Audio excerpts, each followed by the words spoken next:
grouse, and Mike made a great shot. I shot a pheasant later that day, and Ted shot another woodcock. Now we got some footage that isn't your usual hunting. Doing some mushroom hunting here in Potosi, Zach Hubert's land.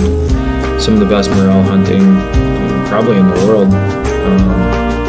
Just a lot of hilly landscape, a lot of different soil substrates, and a lot of dead elms that give way to these crazy sporings for a handful of weeks out of the year of these morel mushrooms.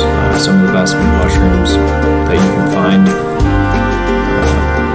So we try to get down there. We pretend to turkey hunt for a piece of the year. We bring our guns with us, but for the most part, we're just morel hunting. So you're grabbing a bountiful feast of mushrooms. You try to leave a little bit of the root structure left in the soil there. But it's kind of, mid to late spring, and you're snagging them up on sunny hillsides. And then here's another situation. In this one, I actually grab a pheasant back. Another solid mushroom.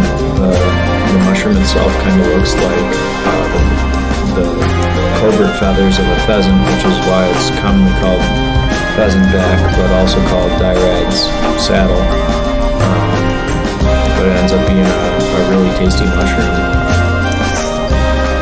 And it was kind of all over the place. We only took the choicest cuts of that, but we're kind of snagging up morels wherever we could.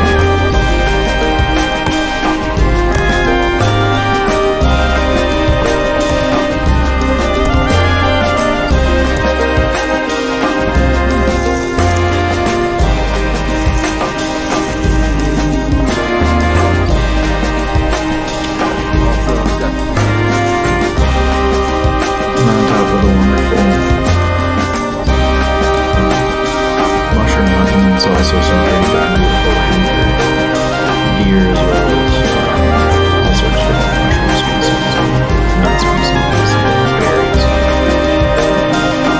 A lot of tasty stuff.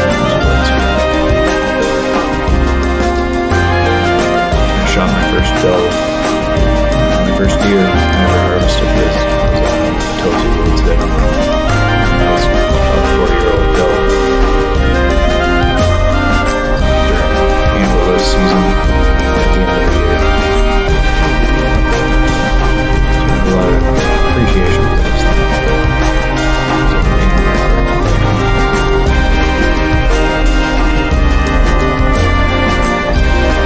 There's a bunch of viburnum in front of you.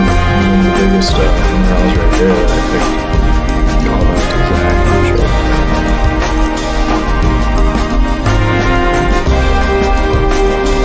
It's crazy when you're hunting these mushrooms. You're tiptoeing away around these covers, trying to make sure you don't destroy everything that you got right around you. So in this frame, you can already see 5 different mushrooms, and if your eye isn't keen to them, you'll notice once I start zooming through cutting these, you can start to see where they are. It's just crazy. All those mushrooms will sprout up within the course of a few days. So the difference between coming in that day and coming in 4 days later, if there's a rainfall, has been that or absolutely nothing on the ground.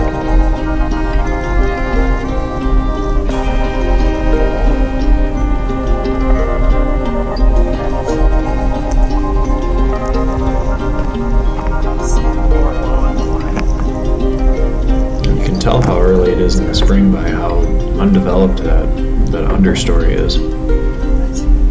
And all that herbaceous material here, you got your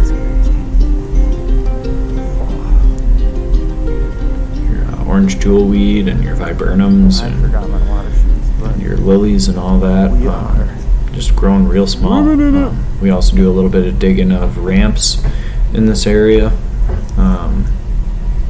as well as picking of different herbs. And you can make a pretty great harvest as long as you know what plants you're looking at and what mushrooms you're looking at. So there's the full extent of one day's harvest of morels, probably a good 5 pounds. And here's after my first time hunting in Princeton with the in-laws. Mel and Grant managed to make a really good harvest this year.